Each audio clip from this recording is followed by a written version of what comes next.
ये लिखता है कि ब्लड एक स्पेशलाइज्ड कनेक्टिव टिश्यू है जो कि दो चीज़ों पर मुश्तमिल है। एक तो इसका लिक्विड पार्ट यानी कि प्लाज्मा है, और दूसरी इसकी फाउंड एलिमेंट्स यानी कि सॉलिड पार्ट, जिसमें से आते हैं आरबीसी, डब्ल्यूबीसी और प्लेटलेट्स। अब ब्लड की फंक्शन लिखता है कि it circulates in closed system of the blood vessels and provides a medium to transport substances from one part of the body to other. ये क्या करता है, बेसिकली ये एक मीडियम के तौर पर काम करता है। बॉडी के जिस भी हिस्से में ट्रांसपोर्ट करनी होती है चीज़ों को, न्यूट्रिएंट्स को या गैसेस को, किसी भी मेटाबोलाइट वगैरह को, तो उसको उसके लिए ट्रांसपोर्ट का मीडियम क्या है, ब्लड है हमारे पास। फिर आता है इसके कंपोजिशन पे ये लिखता है कि फाउंड एलिमेंट्स में आते हैं आरबीसी, डब्ल्यूबीसी और प्लेटलेट्स, जो कि ब्लड के 45% को बनाते हैं, और बाकी 55% को इसका लिक्विड पार्ट यानी कि प्लाज्मा बनाता है, जो कि फ्लूइड पार्ट है इसकी।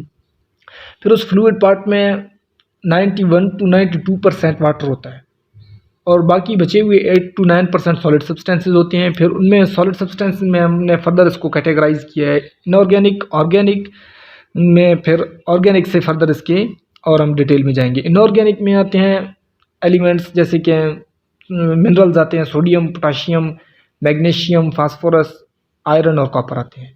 और ऑर्गेनिक में इसमें आते हैं प्रोटीन, सीरम एल्ब्यूमिन यानी कि 4.5 ग्राम परसेंटेज, सबसे ज़्यादा यही प्रोटीन होता है प्लाज्मा में, एल्ब्यूमिन 4.5 ग्राम। फिर आता है सीरम ग्लोबुलिन 2.5%, इसके फिर आगे फर्दर टाइप्स आप पढ़ेंगे। फिब्रिनोजन है 0.3 ग्राम, और प्रोथ्रोम्बिन है ETC।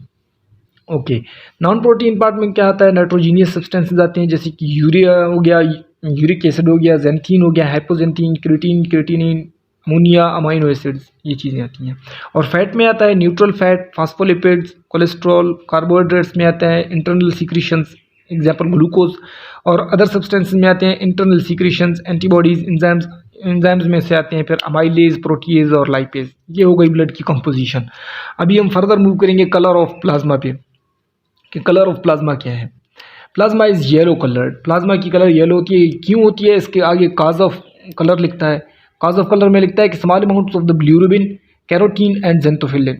हमें पता होता है ब्लड में हीमोग्लोबिन है, उसकी ब्रेकडाउन से जो प्रोडक्ट बनता है बिलिरुबिन, और उसमें एक्स्ट्रा चीज़ें कैरोटीन और जेंथोफिलिन, ये इसकी येलोइश कलर की काज बनती हैं। अब फंक्शंस ऑफ ब्लड में सबसे पहला फंक्शन आता है रेस्पिरेटरी फंक्शन।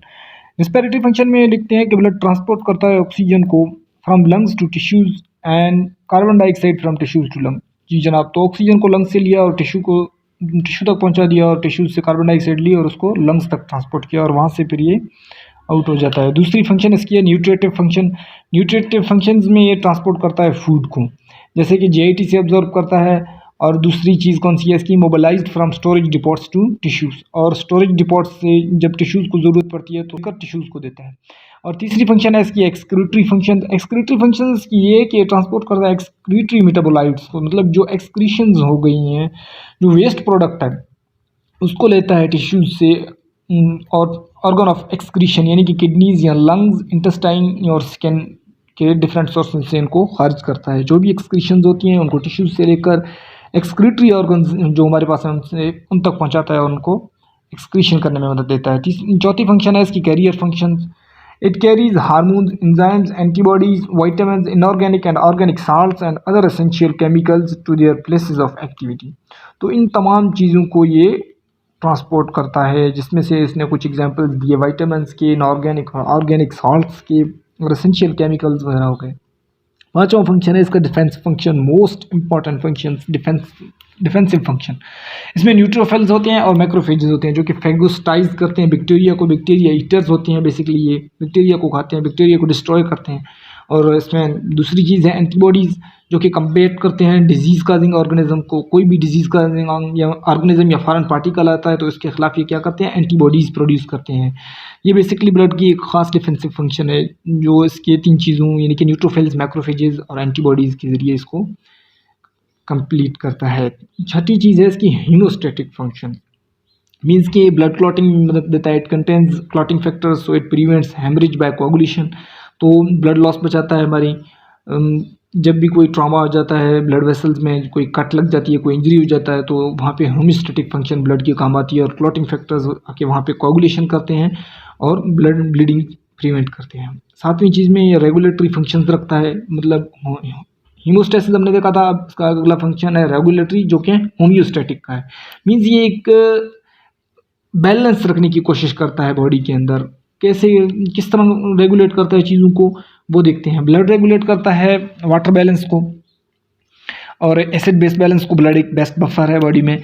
और आयरन बैलेंस को कंट्रोल करती है, बॉडी टेम्परेचर को कंट्रोल करती है, ब्लड प्रेशर को, ब्लड वॉल्यूम को, ब्लड विस्कोसिटी को और ऑस्मोटिक प्रेशर्स को। इन तमाम चीज़ों को ब्लड रेगुलेट करती है। मतलब ब्लड में कोई कमी हो गई तो ये तमाम चीज़ें डिस्टर्ब हो जाएंगी बॉडी में, और बॉडी इन तमाम फंक्शंस को प्रॉपर करने में फेल हो जाएगी।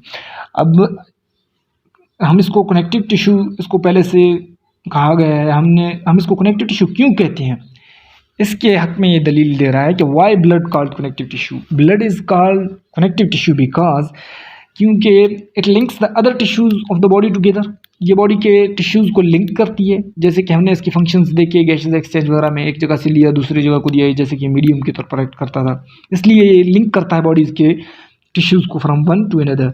और दूसरा ये मीजोडर्मल इन ओरिजिन है। कनेक्टिव टिश्यू तमाम सारा हमने बोन वगैरह पढ़ा था, तो वो भी मीजोडर्मल इन ओरिजिन थे, तो ब्लड भी मीजोडर्मल इन ओरिजिन है। ये भी एक खास वजह है कि हम इसको कनेक्टिव टिश्यू कहते हैं। इसकी तीसरी वजह है it's intracellular substance is prominent. इसका इंट्रासेलुलर सब्सटेंस है वो प्रोमिनेंट में दिखता है, इसलिए भी हम इसको कनेक्टिव टिश्यू कहते हैं।